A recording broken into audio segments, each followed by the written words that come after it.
Praise the Lord. ദൈവനാമം വാഴ്ത്തപ്പെടുമാറാകട്ടെ. എല്ലാവർക്കും കർത്താവായ യേശു ക്രിസ്തു നാമത്തിൽ എൻ്റെ സ്നേഹവന്ദനം. നമുക്ക് ഇന്നത്തെ ആരാധനയിൽ 138 സങ്കീർത്തനം വാക്യപ്രതി വാക്യമായി വായിച്ച ദൈവത്തെ നമ്മൾ മഹത്വപ്പെടുത്താം. ഭജൻ സംഗീത 138 സാംസ് 138. ഞാൻ വിശ്വസിക്കുന്നു എല്ലാവരും എൻ്റെ ശബ്ദം കേൾക്കുന്നുവെന്ന്. നമുക്ക് വായിക്കാം. ഞാൻ പൂർണ്ണ ഹൃദയത്തോടെ നിനക്ക് സ്തോത്രം ചെയ്യും, ദേവന്മാരുടെ മുമ്പാകെ ഞാൻ നിന്നെ കീർത്തിക്കും.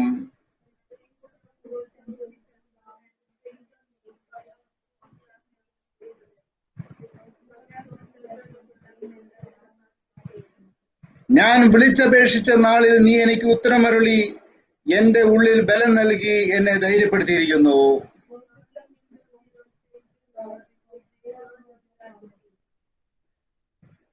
അതെ, അവർ യഹോവയുടെ വഴികളെ കുറിച്ച് പാടും, യഹോവയുടെ മഹത്വം വലിയതാകുന്നുവല്ലോ.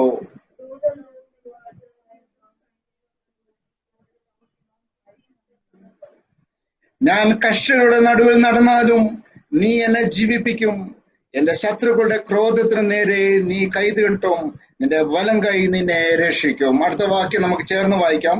യഹോവേ എനിക്ക് വേണ്ടി സമാപ്തി വരുത്തും, യഹോവേ നിന്റെ ദയ എന്നേക്കുമുള്ളത്, തിരുക്കൈയുടെ പ്രവർത്തികളെ ഉപേക്ഷിക്കരുത്. Hallelujah, hallelujah.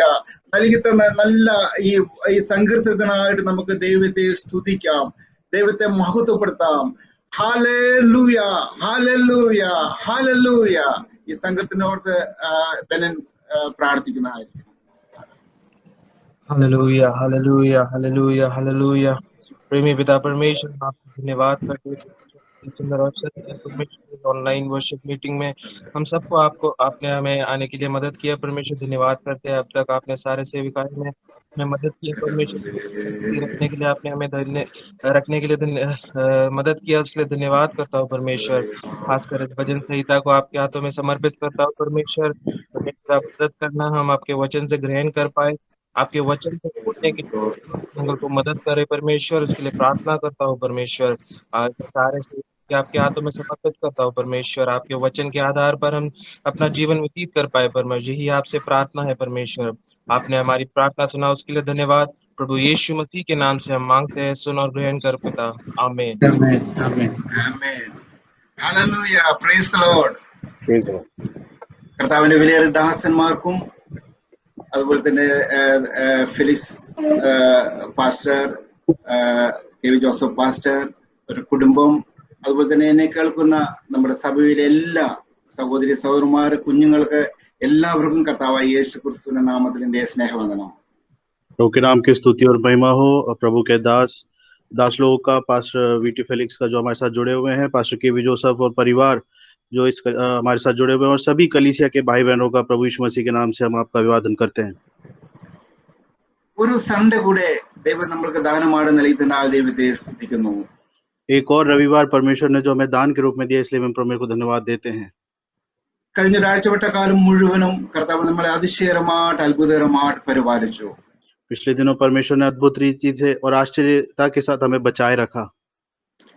നമുക്കറിയാം, നമ്മൾ ഡൽഹിയുടെ പ്രദേശത്ത് നമ്മൾ താമസിക്കുന്നു. പലവിധമാകുന്ന ദുരിതങ്ങളുടെ മധ്യത്തില്, മഹാമാരിയുടെ മധ്യത്തില് നമ്മൾ ജീവിക്കുന്നു. हम जानते हैं जैसे कि हम दिल्ली प्रदेश में रहते हैं, आसपास जगहों में उस महामारी के बीच में, उन विकट परिस्थितियों के बीच में हम लोग जी रहे हैं। ഇന്ത്യ ഇപ്പോൾ 3-ാം സ്ഥാനത്തേക്ക് കടന്നിരിക്കുന്നു. ലോകത്തിലെ കൊറോണ വൈറസ് ബാധിതരുടെ നമ്പർ കണക്കനുസരിച്ച് ഇന്ത്യ 3-ാം സ്ഥാനത്തിലേക്ക് എത്തിയിരിക്കുകയാണ്. और जो भारत देश है हमारा, वो तीसरे स्थान में पहुंच गया है, जो कोरोना महामारी के अगर उस सूची में देखें तो। നമ്മൾ ഇന്ത്യയിൽ നോക്കുകയാണെങ്കിൽ, സ്റ്റേറ്റ് വൈസ് നോക്കുകയാണെങ്കിൽ, നമ്മുടെ ഡൽഹി ഇപ്പോൾ 3-ാം സ്ഥാനത്താണ്. മഹാരാഷ്ട്ര അതുപോലെ തമിഴ്നാട് കഴിഞ്ഞ 3-ാം സ്ഥാനത്താണ് ഡൽഹി ആയിരിക്കുന്നത്. और प्रदेश के अनुसार अगर देखा जाए जहाँ पे इसका असर हुआ है, तो दिल्ली जो है वो तीसरे स्थान पे है, महाराष्ट्र और तमिलनाडु के बाद। ഇപ്പോൾ കഴിഞ്ഞ ദിവസം 300-ൽ പരം ആളുകൾക്ക് ഒരു ദിവസം ഏറ്റവും കൂടുതൽ ഡൽഹിയിൽ കൊറോണ വൈറസ് ബാധിതരായി തീർന്നുള്ള ന്യൂസ് കേൾക്കുവാനിടയായി. पिछले दिनों हमने जैसे सुना भी कि लगभग 2000 से ज्यादा लोग एक दिन में दिल्ली प्रदेश में कोरोना से उनको प्रभावित हुआ है. അവരുടെ മധ്യത്തില് നമ്മളെ ദൈവം ഓരോ ദിവസങ്ങള് ഓരോ മണിക്കൂറുകള് നമ്മളെ നിലനിർത്തുന്നത് കർത്താവിന്റെ വലിയേറെ ദയവും വിശ്വസ്യമാണെന്നുള്ള കാര്യത്തില് യാതൊരു സംശയവുമില്ല. നമ്മൾ വായിച്ച കേട്ട പോലെ ആത്മാർത്ഥമായിട്ട് നമുക്ക് പറയാൻ കഴിയും, ദൈവമേ കർത്താവിന്റെ ദയ ഒന്നു മാത്രമാണ്. और उन सब के बीच में यदि हम अपने आप को देखें, परमेश्वर ने अपनी विश्वास योग्यता को पूरा करते हुए हमें संभाल के रखा और हम निश्चित रूप से कह सकते हैं ये प्रभु का दया मात्र है. നമുക്കറിയാം, ചില മാസങ്ങളായി നമ്മൾ നമ്മുടെ സഭയിൽ കടന്നു പോകാൻ കഴിയാതെ ഭവനങ്ങളിലായിരിക്കുന്നു. और जैसा हम जानते हैं पिछले कई समय से हम अपने कलीसिया में ना जाकर अपने घरों से ही हम एकत्रित हो रहे हैं. നമ്മൾ നമ്മുടെ കുടുംബമായിട്ട് ദൈവത്തെ നമ്മുടെ ഭവനങ്ങളിൽ ആരാധിക്കുന്നു, നമ്മുടെ പേഴ്സണൽ പ്രേയറില് ദൈവത്തോട് പ്രാർത്ഥിക്കുകയും ദൈവത്തെ ആരാധിക്കുകയും ചെയ്യുന്നു. हम अपने घरों में, अपने पारिवारिक प्रार्थनाओं में, अपने निजी प्रार्थना में हम लोग इस बात को याद करते हैं.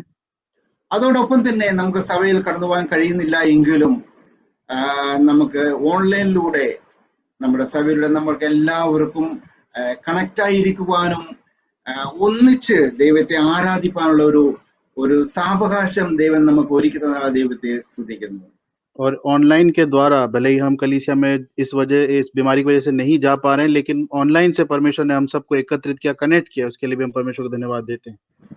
അതിന്റെ പിന്നിൽ പ്രവർത്തിക്കുന്ന നമ്മുടെ യുവാക്കൾക്ക് എല്ലാവർക്കും, പ്രത്യേകിച്ച് PFP സെക്രട്ടറി ആയിരുന്ന Ronnie team, Jason, Saji Paul, അങ്ങനെ നമ്മുടെ പല യുവാക്കള് നമ്മുടെ സഭയിലെ പ്രൊഫഷണലായിരിക്കുന്ന നമ്മുടെ ഷാറു ഇവരെല്ലാവരും ഇതിന്റെ പിന്നിൽ പ്രവർത്തിക്കുന്നുണ്ട്. അവർക്ക് എല്ലാവർക്കും ഒരിക്കൽ കൂടെ കർത്താവിന്റെ നാമത്തിൽ നന്ദിയും ദൈവം അവരെ ധാരാളമായി അനുഗ്രഹിക്കുകയും ചെയ്യുമാറാകട്ടെ.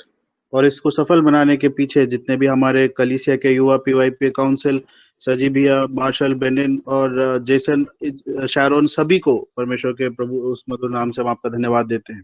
ഞാൻ ആരുടെയും പേര് അങ്ങനെ കൂടുതലായി എടുക്കുന്നില്ല, വിട്ടുപോയി ക്ഷമിക്കണം. മാർഷൽ അതുപോലെ തന്നെ പലരും നമ്മുടെ യുവാക്കള് അവർക്ക് ടെക്നിക്കൽ നോളജ് ഉള്ളത് കൊണ്ട് ആത്മാർത്ഥമായി അവരിതിന്റെ പിന്നിൽ കഷ്ടപ്പെടുകയും അതുപോലെ തന്നെ അതിന്റെ പിന്നിൽ പ്രവർത്തിക്കുകയും ചെയ്യുന്ന ദൈവം ധാരാളമായി അവരെ അനുഗ്രഹിക്കുമാറാകട്ടെ. यदि मैं किसी का नाम अगर भूल गया हूं तो क्षमा करें. सब इन सारे इसको एकत्रित करने के लिए और इसे कंडक्ट करने के लिए जितनों ने भी अपना टैलेंट इस्तेमाल किया, प्रभु उन सबको आशीष देने पाए. നമുക്കറിയാം, നമ്മുടെ ജീവിതത്തിൽ ഏത് കാര്യങ്ങൾ സംഭവിക്കുന്നതും ദേശത്ത് സംഭവിക്കുന്നത് ലോകത്തിൽ സംഭവിക്കുന്നത് എല്ലാം ദൈവം അറിയാതെ ഒന്നും സംഭവിക്കുകയില്ല. और हम जानते हैं कि संसार में, प्रदेश में, देश विदेशों में जो कुछ भी हो रहा है परमेश्वर के ज्ञान के बिना नहीं है. ഇപ്പോൾ ഈ മഹാമാരിയുടെ പിന്നിലും ദൈവത്തിന്റെ എന്തെങ്കിലും ഉദ്ദേശം കാണുമെന്നുള്ള കാര്യത്തിൽ യാതൊരു സംശയവുമില്ല. മാനുഷികമായ നമുക്ക് അതിനെക്കുറിച്ച് യാതൊരു അറിവുമില്ല. और इस महामारी के पीछे भी परमेश्वर का कुछ उद्देश्य हो सकता हम नहीं जानते और मानुषिक रूप से हमें इस बात का ज्ञान भी नहीं. എന്നാൽ ഒരു കാര്യം നമ്മൾ വാസ്തവമായിട്ട് മനസ്സിലാക്കണം, ദൈവമക്കളായ നമ്മൾ ഈ ദിവസങ്ങളിൽ കൂടുതലായിട്ട് ദൈവത്തിന്റെ അടുക്കുകയും അത് മാത്രമല്ല എന്തെങ്കിലും നമ്മുടെ ജീവിതത്തിൽ സംഭവിച്ചാല് അത് നമ്മുടെ ജീവിതത്തിലെ ഒരു നഷ്ടമായി തീരാതെ സ്വർഗരാജ്യം പ്രാപിക്കാനുള്ള ഒരു യോഗ്യത നമ്മുടെ ജീവിതത്തിൽ എപ്പോഴും നമ്മൾ മെയിൻറ്റെയിൻ ചെയ്യാനുള്ള കാര്യം ഈ സമയത്ത് ഞാൻ ദൈവനാമത്തിൽ ഓർപ്പിക്കുകയാണ്. और इस बात को हम कभी ना भूले और हमेशा याद रखें, जो कुछ भी हमारे जीवन में घटित होता है वो उस बात में हम परमेश्वर से पीछे ना हटे और उसको हमेशा हम याद रखें. ഈ മഹാമാരി കാരണം ഒരു കാര്യം നമ്മൾ സമ്മതിക്കണം, ദൈവമക്കളുടെ ജീവിതത്തില് അവർ ഒന്നുകൂടെ ആഴമായി ദൈവത്തോട് അടുക്കുവാനും ദൈവസന്നിധിയിൽ സമയം ചിലടുവാനും ദൈവം അവരുടെ ജീവിതത്തിൽ ഒരു ഭാഗ്യം ഒരുക്കി എന്നുള്ള കാര്യത്തിൽ യാതൊരു സംശയമില്ല. और इस महामारी के बीच में परमेश्वर ने हमें समय दिया है, उस समय का इस्तेमाल करने का और साथ ही साथ एक अवसर भी हमें दिया, उसमें कोई शक नहीं है. ഇന്ന് നമ്മൾ വായിച്ച സങ്കീർത്തനത്തിലേക്ക് നമുക്ക് കടന്നു വരാം. അനുഗ്രഹിക്കപ്പെട്ട ഒരു സങ്കീർത്തനമാണ് ദൈവം നമുക്ക് ദാനമായിട്ട് നൽകി തന്നത്. पढ़े हुए भजन में हम वापस आएंगे. एक अनुग्रहित भजन परमेश्वर ने आज हमें दिया है. നമ്മൾ എപ്പോഴും വായിക്കുകയും നമ്മുടെ ജീവിതത്തില് സന്തോഷം വരുമ്പോഴും ദുഃഖം വരുമ്പോഴും ഈ സങ്കീർത്തനം വായിച്ച് ദൈവസന്നിധിയിൽ ആശ്വാസം പ്രാപിക്കുന്ന ഒരു സങ്കീർത്തനമാണ് 138 സങ്കീർത്തനം.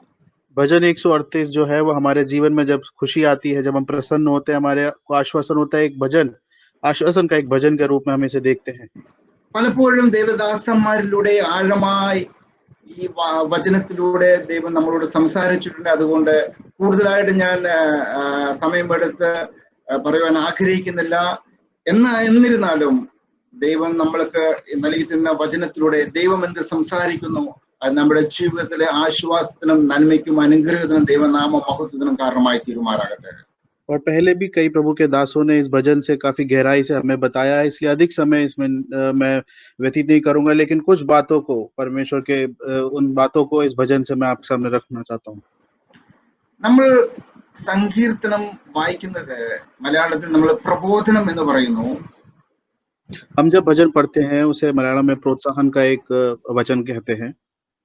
അത് നമ്മൾ അറിയാം, ബൈബിളില് പലരും പല പ്രാവശ്യം ഇതിനെ കുറിച്ച് പല വാക്യങ്ങളിലൂടെ പറഞ്ഞിട്ടുണ്ട്. പ്രബോധിപ്പിക്കുന്നത് അല്ലെങ്കിൽ നമ്മൾ സങ്കീർത്തനത്തിലൂടെ പ്രബോധിപ്പിക്കുന്നത് അത് കേട്ട് കഴിയുമ്പോൾ നമ്മുടെ ജീവിതത്തിൽ കേൾക്കുന്നവരുടെ ജീവിതത്തിൽ ഒരു ആശ്വാസമായിരിക്കണം എന്നാണ് ഞാൻ വചനത്തിലൂടെ മനസ്സിലാക്കിയിരിക്കുന്നത്. और जहां तक मैं इस भजन से समझ पाया हूँ, जब हम वचन या फिर भजन का इस प्रकार से मनादी करते हैं वचन का, तो लोगों के जीवन में एक वो प्रसन्नता प्रदान करने पाए या फिर प्रोत्साहन के लिए होना चाहिए. ഇതിന്റെ ഒന്നാം വാക്യത്തിൽ എഴുതിയിരിക്കുന്നത്, ഞാൻ പൂർണ്ണ ഹൃദയത്തോടെ നിനക്ക് സ്തോത്രം ചെയ്യും, ദേവന്മാരുടെ മുമ്പാകെ ഞാൻ നിന്നെ കീർത്തിക്കും. पहला वचन इस प्रकार कहता है, मैं पूरे मन से तेरा धन्यवाद करूंगा, देवताओं के सामने भी मैं तेरा भजन गाऊंगा. ദൈവനാമം വാഴ്ത്തപ്പെടുമാറാകട്ടെ. പൂർണ്ണ ഹൃദയം എന്നുള്ള വാക്ക് നമ്മുടെ സങ്കീർത്തനത്തിലും മാത്രമല്ല ബൈബിളിലെ അനേക കാര്യങ്ങളിൽ പൂർണ്ണ ഹൃദയത്തോടെ ദൈവത്തെ സ്തുതിക്കണം, ആരാധിക്കണം എന്ന് നമുക്ക് കാണുവാൻ സാധിക്കും. और जो शब्द है पूरे मन से, ना केवल भजन में, अनेक दूसरे पवित्र शास्त्र के उन किताबों में भी हमने देखा है कि पूरे मन से हमें उसका धन्यवाद या फिर उसकी आराधना करना है. ദാവീദ് ഇവിടെ പറയുന്ന പൂർണ്ണ ഹൃദയത്തോടെ ഞാൻ യഹോവയെ സ്തുതിക്കുമെന്നാണ് അവിടെ പറയുന്നത്. ഒരു ദൃഢ നിശ്ചയം അവിടെ ഏറ്റെടുക്കുകയാണ്. ഞാൻ സ്തുതിക്കും, ഒരു ഡിക്ലറേഷൻ, ഒരു പബ്ലിക് ഡിക്ലറേഷൻ, ഞാൻ യഹോവയെ സ്തുതിക്കും. दाऊद के वहां पे दृढ़ता को या फिर उसके उस घोषणा को हम देख सकते हैं जब वो वहां पे कहता है, मैं पूरे मन से तेरा धन्यवाद करूंगा. നമ്മൾ സങ്കീർത്തനം 9:1 വാക്യത്തിൽ ഇപ്പുറം കാണുന്നു, പൂർണ്ണ ഹൃദയത്തോടെ യഹോവയെ സ്തുതിക്കും, ദൈവത്തിന്റെ അത്ഭുതങ്ങളെ വർണ്ണിക്കുമെന്ന് അവിടെ സാംസ് 9:1 കാണുവാൻ സാധിക്കുന്നു. ആർക്കെങ്കിലും പറ്റണോ എന്ന് വായിക്കാം. സാംസ് 9:1. हे यहोवा परमेश्वर, मैं अपने पूर्ण मन से तेरा धन्यवाद करूंगा, मैं तेरे सब आश्चर्य कर्मों का वर्णन करूंगा. പൂർണ്ണ ഹൃദയത്തോടെ യഹോവയെ സ്തുതിക്കും, യഹോവയുടെ അത്ഭുതങ്ങളെ വർണ്ണിക്കും. यहोवा का, परमेश्वर का मैं पूर्ण मन से धन्यवाद करूंगा और उसके आश्चर्य कर्मों का वर्णन करूंगा. അതുപോലെ തന്നെ എന്തിനാണ് ഈ പൂർണ്ണ ഹൃദയം? പകുതി ഹൃദയത്തോടെയും അതിന്റെ അർത്ഥം പകുതി ഹൃദയത്തോടെ നമുക്ക് ദൈവത്തെ സ്തുതിക്കുവാൻ സാധിക്കുമെന്നുള്ളതാണ്. तो यहाँ पे ये सवाल है कि पूरे मन से क्यों करना है. इसका मतलब कहीं ना कहीं हम आधे मन से भी उसकी आराधना कर सकते हैं. നമുക്കറിയാം, നമ്മുടെ ജീവിതത്തില്, നമ്മുടെ വ്യക്തിപരമായ ജീവിതത്തിലും നമ്മൾ ഈ അനുഭവിച്ചറിയുന്ന ഒരു കാര്യമാണ്, പലപ്പോഴും നമ്മൾ ദൈവത്തെ ആരാധിക്കുമ്പോൾ അല്ലെങ്കിൽ പ്രാർത്ഥിക്കുമ്പോൾ, ദൈവവചനം കേൾക്കുമ്പോൾ സാത്താൻ പല ചിന്തകള് നമ്മുടെ ജീവിതത്തിൽ കൊണ്ടുവരാറുണ്ട്. हम अपने निजी जीवन में भी देख सकते हैं, जब हम उसकी आराधना करते हैं, उसकी उपासना करते हैं, तो शैतान जो है कई बार अनेक दूसरे विचारों को हमारे मन में लेके आता है. ബിസിനസ് ചെയ്യുന്നവരാണെങ്കിൽ ചില കാൽക്കുലേഷനുകൾ ആ സമയത്ത് അവിടെ കൊണ്ടുവരും. जो व्यापार करते हैं, बिजनेस करते हैं, वो कुछ अपने गणित को वहां पे उस समय लेके आते हैं. അല്ലെങ്കിൽ ജോലിക്ക് പോകുന്നവരാണെങ്കിലോ കോളേജിൽ പോകുന്നവരോ സ്കൂളിൽ പോകുന്നവരോ, അങ്ങനെ പല രീതിയിലുള്ള ചിന്തകൾ ആ സമയത്ത് നടന്ന അല്ലെങ്കിൽ പല കാര്യങ്ങൾ ആ സമയത്ത് ചിന്തകൾ സാത്താൻ അവരുടെ മനസ്സിൽ കൊണ്ടുവരാറുണ്ട്. जो नौकरी में कार्यरत हैं, जो स्कूल जाते, कॉलेज जाते, उनके मन में शैतान दूसरे प्रकार के विचारों को लेके आता है. എന്റെ ജീവിതത്തിൽ അങ്ങനെ വന്നിട്ടുണ്ട്. ആ സമയത്ത് ചില സമയത്ത് ഞാൻ ചിന്തിക്കും, ഓ സോറി എന്ന് പറഞ്ഞ് യേശുവിന്റെ രക്തത്തിൽ ജയം എന്ന് പറഞ്ഞ് ഒരു നമ്മളവിടെ മനസ്സ് വീണ്ടും പൂർണ്ണമായിട്ട് ദൈവത്തിൽ കേന്ദ്രീകരിക്കുവാൻ അവിടെ ശ്രമിക്കും. എന്റെ ജീവിതത്തിൽ അങ്ങനെ പലരുടെയും ജീവിതത്തിൽ നമുക്ക് അങ്ങനെ കാണുവാൻ സാധിക്കും. और मेरे जीवन में भी कई बार ऐसा हुआ है, जब मैं इस प्रकार से बैठता हूँ और वो विचार मेरे मन में आता, तभी मैं उस बात को मानते हुए और उसी वक्त प्रभु के लहू की जय बोलकर उस बात को वहां से हटाने की कोशिश करता हूँ। പ്രിയ ദൈവമക്കളെ, ദൈവം ആഗ്രഹിക്കുന്നത് ദാവീദ് പറയുന്ന പോലെ പൂർണ്ണ ഹൃദയത്തോടെ നമ്മൾ ദൈവത്തെ സ്തുതിക്കണം. ഏത് അന്യചിന്തകൾ വന്നാലും, ഏത് പൈശാചികമായ ട്രിക്സ് നമ്മുടെ ജീവിതത്തിൽ വന്നാലും അതെല്ലാം മാറ്റിയെടുത്ത് പൂർണ്ണ ഹൃദയത്തോടെ യഹോവയെ സ്തുതിച്ചാൽ മാത്രമേ ദൈവം ആരാധന പ്രസാദിക്കുകയും ആത്മീയമായ അനുഗ്രഹം നമുക്ക് ജീവിതത്തിൽ പ്രാപിക്കാൻ സാധിക്കുകയുള്ളൂ. जिस प्रकार दाऊद कहता है अपने पूरे मन से यहोवा का धन्यवाद करना है, वो तभी सफल हो पाएगी हमारी आराधना जब हम पूरे मन से, जब हमारे मनों में शैतान इस प्रकार की बातों को लाता है, उनसे हटाकर, उनसे दूर रहकर पूरे मन से उसका धन्यवाद या फिर उसकी स्तुति करना है. സങ്കീർത്തനം 103:1-2 വാക്യത്തിൽ നമുക്ക് അവിടെ കാണുവാൻ സാധിക്കും, സർവാന്തരംഗവുമേ യഹോവയെ വാഴ്ത്തുക, ദൈവത്തെ സ്തുതിക്കുക എന്ന് അവിടെ കാണുവാൻ സാധിക്കും. भजन 103 उसका 1 और 2. हे मेरे मन यहोवा को धन्य कहे, और जो कुछ मुझ में है वे उसके पवित्र नाम को धन्य कहे. हे मेरे मन यहोवा को धन्य कहे और उसकी किसी उपकार को ना भूलना. ഇവിടെ നമ്മൾ കാണുന്നത് പൂർണ്ണ ഹൃദയത്തോടെ അല്ലെങ്കിൽ നമ്മുടെ പൂർണ്ണ മനസ്സോടെ ദൈവത്തെ ആരാധിക്കുക എന്ന് ഉദ്ദേശിക്കുന്നത് ദൈവം ചെയ്ത ഉപകാരങ്ങള്, നമ്മുടെ ഒരു ഗ്രാറ്റിറ്റ്യൂഡ് ആണ് അവിടെ പ്രകടിപ്പിക്കുന്നത്. ദൈവം ചെയ്ത ഉപകാരങ്ങള് നമ്മൾ വർണ്ണിച്ച് യഹോവയെ സ്തുതിക്കണമെന്നാണ് ഇവിടെ കാണുന്നത്. और यहाँ पे हम देख सकते हैं पूरे हृदय से या पूरे मन से उसका धन्यवाद करने का अर्थ यह है कि हम उसे अपनी कृतज्ञता को दिखाते हैं अपने पूरे मन से कि जो भी परमेश्वर ने हमारे लिए अच्छे काम किए हैं. 132 സങ്കീർത്തനം ദാവീദ് ഒരു ഡിക്ലറേഷൻ ആണ്, ഒരു പബ്ലിക് ഡിക്ലറേഷൻ അവിടെ കാണുന്നത്, പൂർണ്ണ ഹൃദയത്തോടെ യഹോവയെ സ്തുതിക്കുമെന്നുള്ളത്. और 138 भजन में भी दाऊद द्वारा किए गए घोषणा को सामूहिक घोषणा के रूप में हम देख सकते हैं कि मैं पूरे मन से तेरा धन्यवाद करूंगा. ഒരു സങ്കീർത്തനത്തിന്റെ ഒരു വാക്യം കൂടെ വായിക്കാം. 111 111 ഒന്നും കൂടെ വായിച്ചേ. या की स्तुति करो, मैं सीधे लोगों की गोष्ठी में और मंडली में भी संपूर्ण मन से यहोवा का धन्यवाद करूंगा. പൂർണ്ണ മനസ്സോടെ യഹോവയെ സ്തുതിക്കും. സഭയുടെ നേരിലുള്ളവരുടെ മധ്യത്തില്, സംഘത്തിലും ഞാൻ പൂർണ്ണ ഹൃദയത്തോടെ യഹോവയെ സ്തുതിക്കുമെന്ന് അവിടെ കാണുവാൻ സാധിക്കുന്നു. यहाँ पे वचन हमें सिखाता है कि मैं संपूर्ण मन से यहोवा का धन्यवाद करूंगा, सीधे लोगों की गोष्ठी में और मंडली में भी. 138 അതിന്റെ താഴെ അവസാനം ദേവന്മാരുടെ മുമ്പാകെ ഞാൻ കീർത്തിക്കുമെന്ന് അവിടെ ദാവീദ് പറയാണ്. 138 भजन के पहले वचन जो है उसके दूसरे भाग में इस प्रकार लिखता है, देवताओं के सामने भी तेरा भजन गाऊंगा. അതിന്റെ അർത്ഥം ദൈവം നമ്മളെ സഹായിച്ചിട്ടുണ്ടെങ്കിൽ, നമ്മളെ അനുഗ്രഹിച്ചിട്ടുണ്ടെങ്കിൽ, നമ്മളെ വിടുവിച്ചിട്ടുണ്ടെങ്കിൽ അത് ആ ഒരു താങ്ക്സ് അല്ലെങ്കിൽ ആ ഒരു നന്ദി നമ്മള് ഹൃദയത്തിൽ മറച്ചു വെക്കുകയല്ല, അത് മറ്റുള്ളവരുടെ മുമ്പിൽ ദൈവനാമ മഹത്വത്തിനായി പ്രകടിപ്പിക്കണം. മറ്റുള്ള മുമ്പില് സഭാമധ്യ എഴുന്നേറ്റ് നിന്ന് നമ്മൾ ദൈവം ചെയ്ത ഉപകാരങ്ങൾ വർണ്ണിക്കണമെന്നാണ് നമ്മൾ ഇവിടെ കാണുന്നത്. तो यदि परमेश्वर ने हमारे जीवन में आशीष दी है, हमारे लिए उपकार किए हैं, तो उस उपकारों को, उन आशीषों को अपने हृदयों में दबा के नहीं रखना, लेकिन दूसरे लोगों को और समूह में या कलीसिया में भी उसे बताना है कि परमेश्वर ने कैसे अद्भुत कार्य किए हैं. അതുകൊണ്ടാണല്ലോ പലപ്പോഴും നമ്മൾ സാക്ഷ്യ ദൈവസഭയിൽ എഴുന്നേറ്റുന്ന സാക്ഷ്യത്തിലൂടെ ദൈവം ചെയ്ത ഉപകാരങ്ങൾ നമ്മൾ വർണ്ണിക്കുന്നത്. और इसीलिए कई बार कलीसिया में गवाहियों के द्वारा हम परमेश्वर के किए हुए उन उपकारों को बताते हैं. പൂർണ്ണ ഹൃദയം എന്ന് ഉദ്ദേശിക്കുമ്പോൾ അവിടെ ഒരു ബ്രോക്കൺ ഹാർട്ട്, തകർന്ന മനസ്സിനെ കുറിച്ച് നമുക്ക് പല സ്ഥലങ്ങളിലും വചനത്തിലൂടെ കാണുവാൻ സാധിക്കും. और जब पूरे मन से हम कहते हैं, वचन में कई जगहों में हमने उस टूटे मन के विषय में भी पढ़ा है. നമ്മൾ പൂർണ്ണ ഹൃദയത്തോടെ യഹോവയെ സ്തുതിക്കുമ്പോൾ ഹൃദയം നുറുങ്ങിയ അല്ലെങ്കിൽ തകർന്ന മനസ്സോടെ അല്ലെങ്കിൽ തകർന്ന ഹൃദയത്തോടെ ദൈവത്തോട് നമ്മൾ അപേക്ഷിക്കുന്ന കാര്യങ്ങൾ നമുക്ക് വചനത്തിലൂടെ കാണാൻ സാധിക്കും. അത് നമ്മുടെ ജീവിതത്തിൽ നമ്മൾ അനുഭവിച്ചറിയുന്നുണ്ട്. और जब वचन में हम कई जगहों पे पढ़ते भी हैं कि पूरे मन से, जब हम कहते हैं टूटे हुए मन से अपने उन अपेक्षाओं को, अपने उन परेशानियों को प्रभु को सामने बताना या उसको कहना. ഹൃദയം നുറുങ്ങിയവർക്ക് യഹോവ സമീപസ്ഥൻ നമ്മൾ വചനത്തിലൂടെ കാണുന്നു. और वचन हमें सिखाता है टूटे मन वालों के समीप परमेश्वर रहता है. നമ്മുടെ ഹൃദയം നുറുങ്ങിയാൽ, നമ്മുടെ ഹൃദയം വേദനിക്കുമ്പോൾ, കഷ്ടങ്ങള്, വേദനകള്, പ്രയാസങ്ങൾ നമ്മുടെ ജീവിതത്തിൽ നേരിട്ട് വേദനയോടുകൂടിയും നമുക്ക് ദൈവത്തെ സ്തുതിക്കുവാനും ദൈവത്തോട് അപേക്ഷിപ്പാനും നമുക്ക് സാധിക്കും. टूटे मन से या फिर जब हमारे मनों में हृदय में परेशानियां होती है, मुसीबतों के समय से हम गुजरते हैं, तब भी हम परमेश्वर की उस आराधना को या उपासना कर सकते हैं. ദൈവം ആഗ്രഹിക്കുന്നത് ദൈവം നമ്മുടെ ജീവിതത്തിൽ ഉപകാരങ്ങള് നന്മകള് ചെയ്തിട്ടുണ്ടെങ്കിൽ അത് ഓർത്ത് നമ്മൾ ദൈവത്തെ വർണ്ണിക്കണമെന്നാണ് ദൈവം ആഗ്രഹിക്കുന്നത്.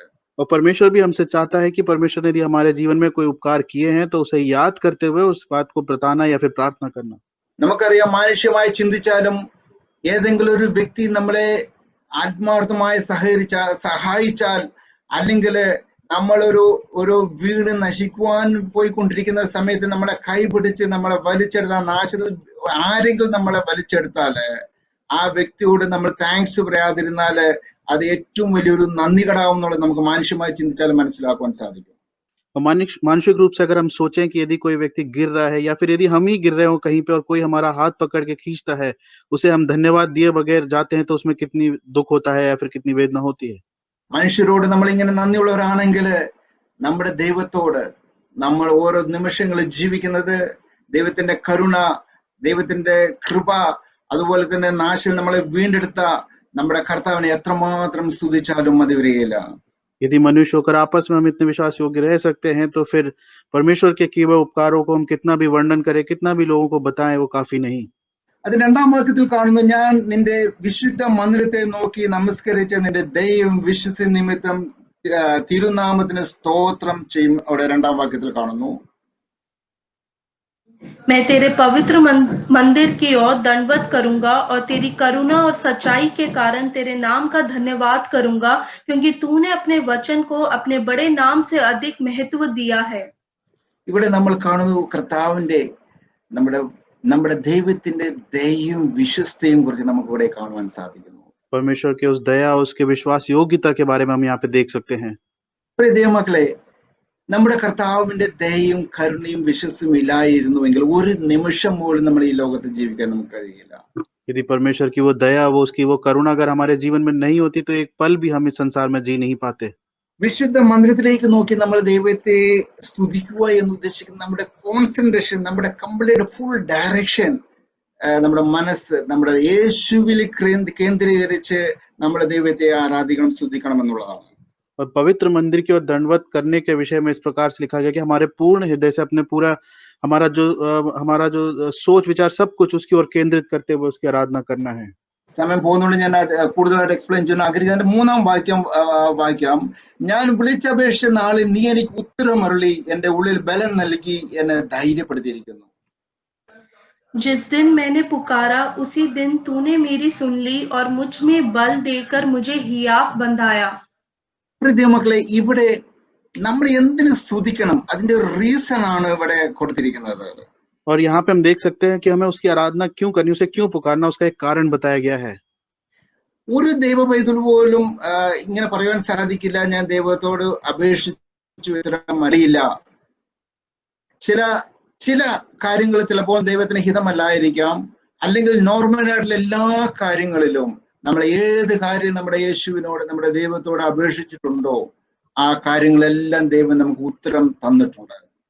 कई बार हम परमेश्वर को पुकारते हैं, वो हमारी विषय में बोलते हैं, वो नहीं सुनता. इसका ये मतलब नहीं कि वो नहीं सुनता, हो सकता है परमेश्वर के लिए वो हमारे हित में ना हो, लेकिन बाकी की कितनी भी हमने उससे अपेक्षा की हो, परमेश्वर हमारी सुनता है.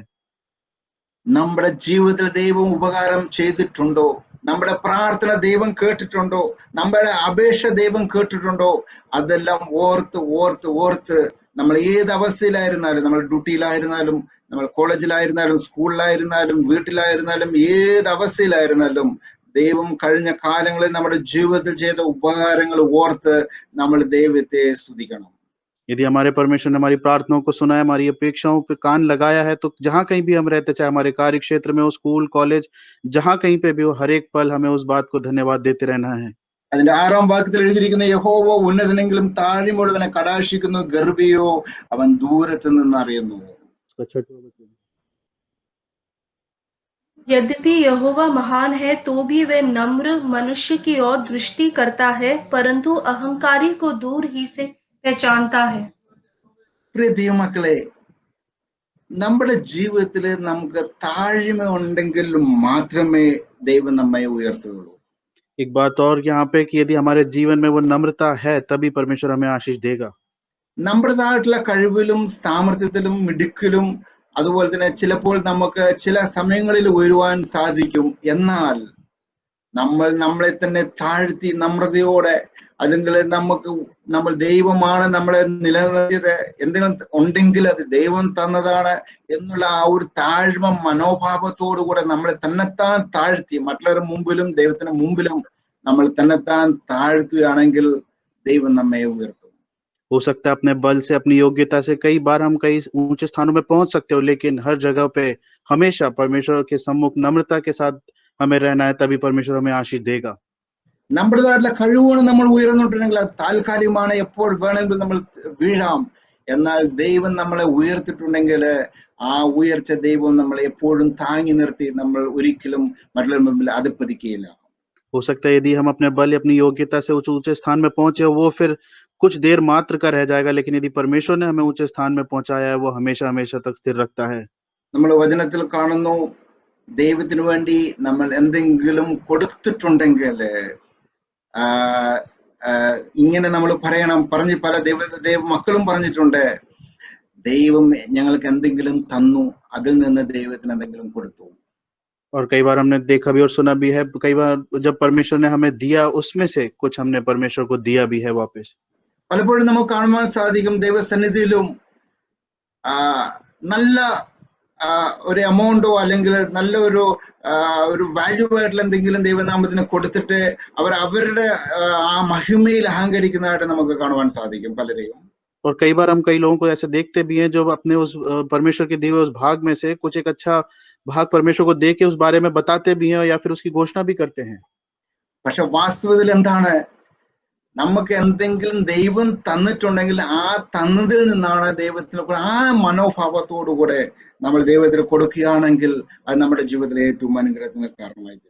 लेकिन वास्तविकता में परमेश्वर ने हमें दिया और उसमें से हमने कुछ परमेश्वर को वापस दिया है, उस बात से, उस नम्रता के साथ यदि हम रखते तो निश्चित रूप से परमेश्वर हमें आशीष देगा। അതിൽ 7 മെട്ടിലും കാണുന്നു, ഞാൻ കഷ്ടതയുടെ നടുവിൽ നടന്നാലും നീ എന്നെ ജീവിപ്പിക്കും, എന്റെ ശത്രുക്കളുടെ ക്രോധത്തിൽ നേരെ നീ കൈ നീട്ടും, നിന്റെ വലം കൈ എന്നെ രക്ഷിക്കും, യഹോവ എനിക്ക് വേണ്ടി സമാപ്തി വരുത്തും, യഹോവ നിന്റെ ദയ എന്നേക്കുമുള്ളത്, സ്ത്രീകളുടെ പ്രവൃത്തികളെ ഉപേക്ഷിക്കരുത്. चाहे मैं संकट के बीच में रहूं तो भी तू मुझे जिलाएगा, तू मेरे क्रोधित शत्रुओं के विरुद्ध हाथ बढ़ाएगा और अपने दाहिने हाथ से मेरा उद्धार करेगा। यहोवा मेरे लिए सब कुछ पूरा करेगा। हे यहोवा, तेरी करुणा सदा की है, तू अपने हाथों के कार्यों को त्याग ना दे। പ്രിയ ദൈവമക്കളെ, ഇവിടെ നമുക്ക് ദൈവം ഒരു അഷ്യൂറൻസ് തരികയാണ്.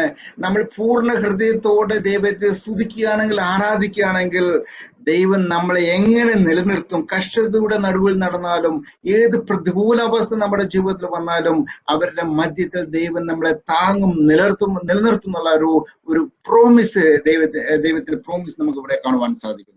और यहाँ पे हम परमेश्वर के उस वायदे को या फिर उस निश्चितता को देख सकते हैं जहाँ पे परमेश्वर कहता है यदि हम उसके वचन अनुसार उस नम्रता के साथ यदि जीते हैं तो परमेश्वर निश्चित रूप से हमें आशीष देगा। ദൈവത്തിന്റെ ഉദ്ദേശം മാത്രം നമ്മുടെ ജീവിതത്തിൽ നിറവേറട്ടെ. परमेश्वर का जो उद्देश्य है सिर्फ वही मात्र हमारे जीवन से पूरा होने पाए। ഈ കഷ്ടതയുടെ തീച്ചുളിൽ നമ്മൾ ആയിരിക്കുമ്പോൾ ദൈവത്തെ സ്തുതിച്ച് നമുക്കറിയാം, സ്തുതിയിലൂടെ ആരാധനയിലൂടെ വിടുതൽ, രോഗസൗഖ്യമുണ്ട്, പാപസൗഖ്യമുണ്ട്, അതുപോലെ തന്നെ നമ്മുടെ ജീവിതത്തിൽ വരുന്ന കഷ്ടങ്ങൾക്ക് വിടുതലുണ്ട് എന്ന് സ്തുതിയിലൂടെ ആരാധനയിലൂടെ ഉണ്ടെന്നുള്ള കാര്യം വചനത്തിലൂടെ നമുക്ക് കാണുവാൻ സാധിക്കുന്നു. और इस महामारी या परेशानियों के बीच में हम समझ सकते हैं और वचन भी हमें सिखाता है कि इन सब की स्तुति और आराधना यदि हम करते हैं तो इन सबसे परमेश्वर बचाता है, उनके बीच में ये है।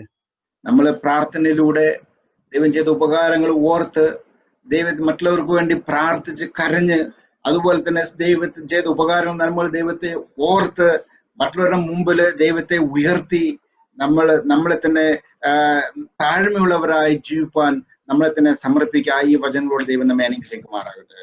प्रार्थना करते हुए, उन जो बीमार है उनके लिए प्रार्थना करते हुए, किए हुए उपकारों को लोगों को बताते हुए और नम्रता के साथ जीवन व्यतीत करें, परमेश्वर निश्चित रूप से हमें आशीष देगा। നല്ല സമയത്തിനായിട്ട് ദൈവത്തെ സ്തുതിക്കുന്നു. ഒരു നിമിഷം ഈ സങ്കീർത്തനോട് നമുക്ക് തലകളെ വണക്കാം, നമുക്ക് പ്രാർത്ഥിക്കാം. പരിശുദ്ധനായ ഞങ്ങളുടെ ദൈവമേ, സ്വർഗ്ഗപിതാവേ, ഈ നല്ല സങ്കീർത്തനത്തിനാട് ഞങ്ങൾ നന്ദിയോട് സ്തോത്രം ചെയ്യുന്നു. കർത്താവെ, വചനത്തിന്റെ മുമ്പാകെ ഞങ്ങളെ തന്നെ സമ്പൂർണ്ണമായിട്ട് താഴ് സമർപ്പിക്കുന്നു. താഴ്മയുള്ള മനോഭാവത്തില് കർത്താവ് ദൈവം ചെയ്ത ഉപകാരങ്ങൾ, നന്മകൾ പൂർണ്ണ മനസ്സോടെ, പൂർണ്ണ ഹൃദയത്തോടെ, പൂർണ്ണ നന്ദിയോടെ ദൈവത്തെ ആരാധിച്ച് മഹത്വപ്പെടുത്തി ദൈവഹിതപ്രകാരം ചെയ്യുവാൻ ഞങ്ങൾ ദൈവമക്കളായ ഞങ്ങളെ സമ്പൂർണ്ണമായിട്ട് കർത്താവിന്റെ കരങ്ങളിലേക്ക് സമർപ്പിക്കുന്നു. ദൈവമേ, ഹല്ലേലൂയ. ഞങ്ങളെ അനുഗ്രഹിച്ചതിനാൽ സ്തോത്രം. യേശുവിന്റെ നാമത്തിൽ അപേക്ഷിക്കണമേ സ്വർഗ്ഗപിതാവേ.